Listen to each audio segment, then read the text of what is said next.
आप सबका आपके अपने YouTube चैनल की कथा टीवी पर मैं मीनू शर्मा स्वागत करती हूँ। सभी को मेरा राधे राधे। ओम नमो भगवते वासुदेवाय नमः। तो आज की इस वीडियो में आप रसपान करेंगे वैशाख मास महात्म्य के 5वें अध्याय का, जिसमें वैशाख स्नान से 5 पापियों के उद्धार की कथा के साथ आप पाप प्रशमन स्तोत्र की संस्कृत के साथ साथ हिंदी में मतलब को भी सुनेंगे। तो हो सके तो वीडियो को पूरा देखिएगा, कथा को पूरा सुनिएगा और अगर वीडियो अच्छी लगी तो लाइक एंड शेयर कीजिएगा और चैनल पर नए हैं सब्सक्राइब नहीं किया है तो सब्सक्राइब भी कर ही दीजिएगा। और आज का यह 5वां अध्याय शुरू करने से पहले चलिए जान लेते हैं कि कल यानी कि इसके चौथे अध्याय में क्या हुआ। तो कल वैशाख मास महात्म्य के अध्याय 4 में श्री नारद मुनि द्वारा बताया हुआ मुनि शर्मा और 5 पापियों का वृत्तांत हम सब ने सुना और अब हम भगवान श्री गणेश को याद करते हुए यह आज का 5वां अध्याय शुरू करते हैं। तो बोलिए श्री गणेश भगवान की जय। देखिए वैशाख मास में रोज नियम से इस अति फलकारी पाप प्रशमन स्तोत्र को पढ़ना बहुत अच्छा माना गया है। कहते हैं जो भी मनुष्य इसे नियम से पढ़ता या फिर सुनता है वो शरीर, मन और वाणी के द्वारा किए हुए सभी पापों से मुक्त हो जाता है।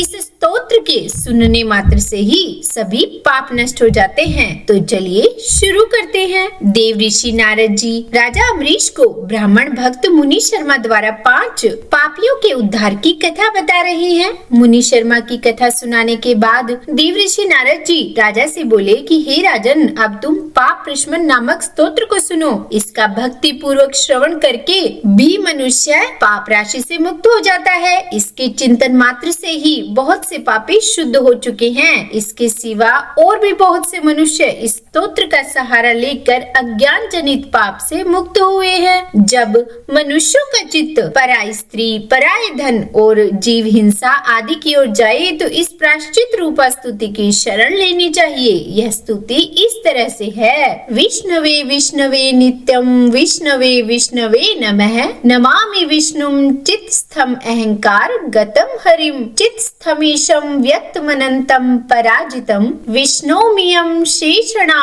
मनादि निधनम हरिम। अर्थात संपूर्ण विश्व में व्यापक भगवान श्री विष्णु को सर्वदा नमस्कार है। भगवान विष्णु को बारंबार प्रणाम है। मैं अपने चित्त में विराजमान भगवान विष्णु को नमस्कार करती हूँ। अपने अहंकार में व्याप्त श्री हरि को मैं मस्तक झुकाती हूँ। श्री विष्णु चित्त में विराजमान ईश्वर, मन और इंद्रियों के शासक, अव्यक्त, अनंत, अपराजित, सबके द्वारा स्तवन करने योग्य तथा आदि अंत से रहित है। ऐसे श्री हरि को मैं नित्य निरंतर प्रणाम करती हूँ। विष्णु शुचित गतो यन्मे विष्णुर बुद्धि गतश्च यत् यो अहंकार गतो विष्णुयो विष्णुर्मयि संस्थितः करोति कृत भूतो असुस्था वरस्य चरस्य च तत् पापम नाशमायाति तस्मिन् विष्णु विचिंतते। अर्थात जो भगवान विष्णु मेरे चित्त में विराजमान है, जो भगवान विष्णु मेरी बुद्धि में स्थित है, जो भगवान विष्णु मेरे अहंकार में व्याप्त है तथा जो भगवान विष्णु सदा मेरी स्वरूप में स्थित है, वे ही कर्ता होकर सब कुछ करते हैं। उन भगवान विष्णु का चिंतन करने पर चराचर प्राणियों का सारा पाप नष्ट हो जाता है। ध्यातो हरति ही यह पापम स्वप्ने दुष्च पापी नाम तमुपेन्द्र महम विष्णु नमामि प्रणतः प्रियम। अर्थात जो ध्यान करने और स्वप्न में दिख जाने पर भी पापियों के पाप हर लेता है तथा चरणों में पड़े हुए शरणागत भक्त जिन्हें अत्यंत प्रिय है, उन वामन रूपधारी भगवान विष्णु को मैं नमस्कार करती हूँ। जगत तस्मै निरालंबे हाज्यम अक्षरम वेयम हस्तावलंबनम स्तोत्रम विष्णुम वंदे सनातनम। अर्थात जो अजन्मा, अक्षर और अविनाशी है तथा इस अवलंब शून्य संसार में हाथ का सहारा देने वाले हैं, स्तोत्रों द्वारा जिनकी स्तुति की जाती है, उन सनातन श्री विष्णु को मैं सदा प्रणाम करती हूँ। सर्वेश्वर विभो परमात्मन धोक्ष जय ऋषिकेश ऋषिकेश ऋषिकेश नमस्तुते। अर्थात हे सर्वेश्वर, हे ईश्वर, हे व्यापक परमात्मा, हे अदोषज, हे इंद्रियों का शासन करने वाले अंतर्यामी ऋषिकेश, आपको नमस्कार है, आपको बारंबार नमस्कार है। नरसिंहानंत गोविंद भूत भवन केशव, दुरक्तम दुष्कृतम ध्यातम क्षम्याशु जनार्दन। अर्थात हे नरसिंह, हे जनार्दन, हे अनंत, हे गोविंद, हे भूत भावन, हे केशव, हे जनार्दन, मेरे दुर्वचन, दुष्कर्म और दुष्चिंतन को शीघ्र नष्ट कीजिए। यन्मया चिंतितम दुष्टम स्वचित वशवर्तिना आक्रण्य महाबाहु तच्छम नय केशव। अर्थात हे महाबाहु, मेरी प्रार्थना सुनिए, अपने चित्त के वश में होकर मैंने जो कुछ बुरा चिंतन किया उसको शांत कर दीजिए।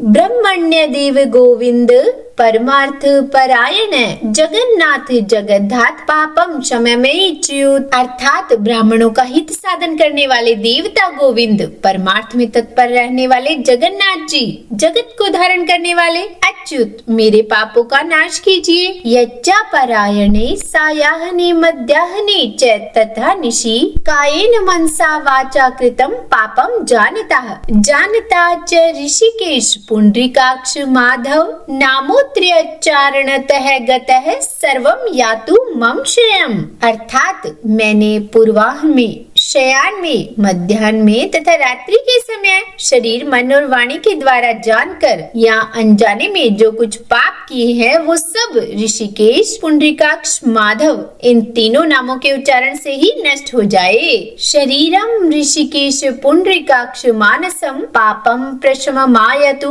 वाक्कृतम मम माधव। अर्थात हे भगवान, हे ऋषिकेश, आपके नाम के उच्चारण से मेरे शारीरिक पाप नष्ट हो जाएं। हे भगवान पुंडरीकाक्ष, आपके स्मरण से मेरे मानस पाप भी शांत हो जाएं तथा हे प्रभु माधव, आपके नाम कीर्तन से मेरे वाचिक पापों का नाश हो जाए। यद भुजान पिबम स्थिष्ठन स्वपन जागृद यदा स्थित एकृशाम पापम अर्थातम कायेन मनसा गिरा महदल्पम च यत पापम दुर्योनि नरका वहम तत्सर्वम विलयम यातु वासुदेवस्य कीर्तनात्। अर्थात मैंने खाते पीते, खड़े होते, सोते जागते तथा ठहरते समय मन, वाणी और शरीर से स्वार्थ या धन के लिए जो कुत्सित योनियों और नरकों को प्राप्ति कराने वाला महान या थोड़ा भी पाप किया हो वो सब भगवान वासुदेव का नाम उच्चारण करने से नष्ट हो जाए। परम ब्रह्मा परम धाम पवित्रम परम च यत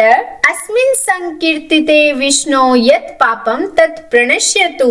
अर्थात जिसे परम ब्रह्मा, परम धाम और परम पवित्र कहते हैं वो तत्व भगवान विष्णु ही है। इन श्री भगवान विष्णु का कीर्तन करने से मेरे जो भी पाप है वो नष्ट हो जाए। यत प्रापेन निवर्तन्ते गंध स्पर्श विवर्जितम सूर्यस्त पदम विष्णु सत्सर्वम में भवत्वलम। अर्थात जो गंध और स्पर्श से रहित है, ज्ञानी पुरुष जिन्हें पाकर पुनः इस संसार में नहीं लौटते, वो श्री विष्णु का ही परम पद है। वो सब मुझे पूर्ण रूप से प्राप्त हो जाए। पाप प्रशमनम स्तोत्रम यह पठित शृणु या नर शारीरे मानसे वाचे कृते पापे प्रमुच्यते मुक्तः पाप ग्रहादिभ्यो याति विष्णु परम पदम तस्मात् सर्व प्रयत्नेन स्तोत्रम सर्वाघनाशनम प्राश्चितम गोगानाम पठित्व्यम नरोत्तमे। यह पद्म पुराण में अध्याय 88 के श्लोक 72 से 91 है।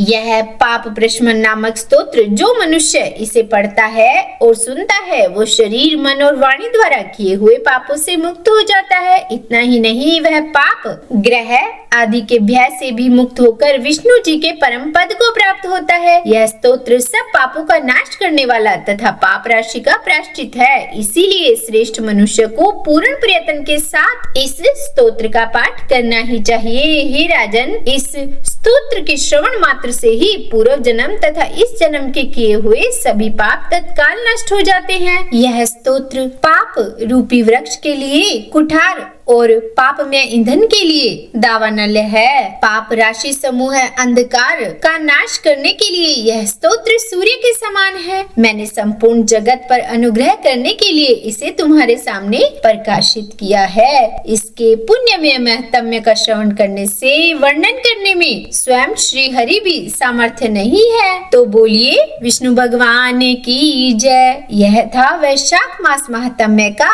आज का अध्याय और इसके आगे का वृत्तांत हम कल अगले अध्याय में सुनेंगे। तो उम्मीद है आज का यह अध्याय आपको पसंद आया होगा। अगर वीडियो अच्छी लगी हो तो लाइक एंड शेयर कीजिएगा और चैनल पर नए हैं सब्सक्राइब नहीं किया तो सब्सक्राइब भी कर ही दीजिएगा। और हाँ, कमेंट बॉक्स में राधे राधे लिखना बिल्कुल भी मत भूलिएगा। तो बोलिए राधे राधे।